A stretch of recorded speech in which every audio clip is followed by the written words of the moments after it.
à Magic Kingdom qu'on retrouve les plus anciennes attractions de Walt Disney World.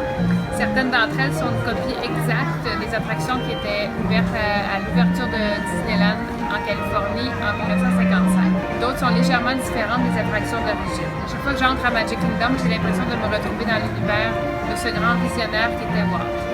Je suis Isabelle de la chaîne Bella Isabella et je vais vous faire découvrir les 5 attractions les plus populaires parmi celles qui ont été créées par Walt.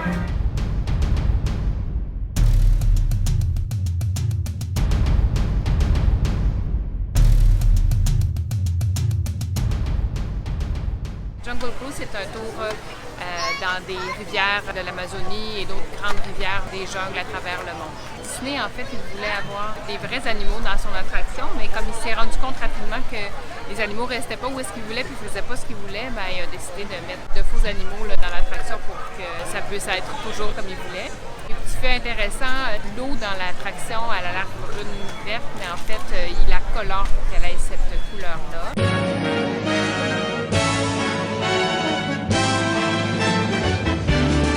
There's a great big beautiful tomorrow, just a dream away.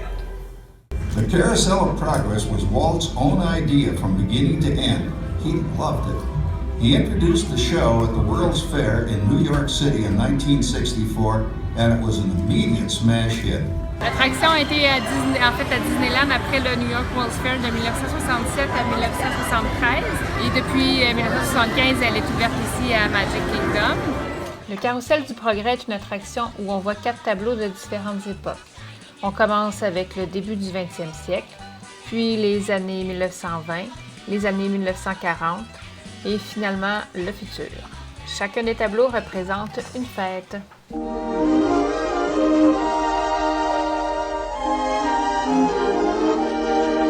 Peter Pan, c'est une des attractions d'origine de Walt Disney World, mais aussi de Disneyland en Californie. Dans l'attraction, on fait un vol à bord d'un bateau qui débute à la maison de la famille Darling pour ensuite survoler Londres et le pays imaginaire. Walt a directement supervisé les Imagineers qui ont travaillé sur cette attraction. Dernière chose, quand ils ont ouvert à Magic Kingdom, il y avait déjà mis des changements dans l'attraction. Il y avait ajouté des audio-animatronics, dont entre autres Capitaine Crochet entre les crocs du crocodile.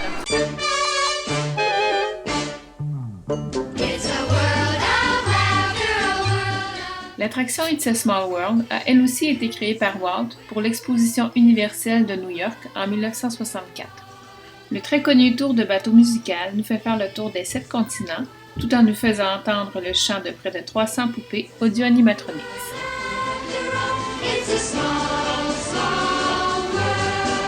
La musique a été composée par les frères Sherman, très peu connus en fait pour avoir composé aussi la musique du Carousel of Progress, ainsi que la musique du film de Mary Poppins.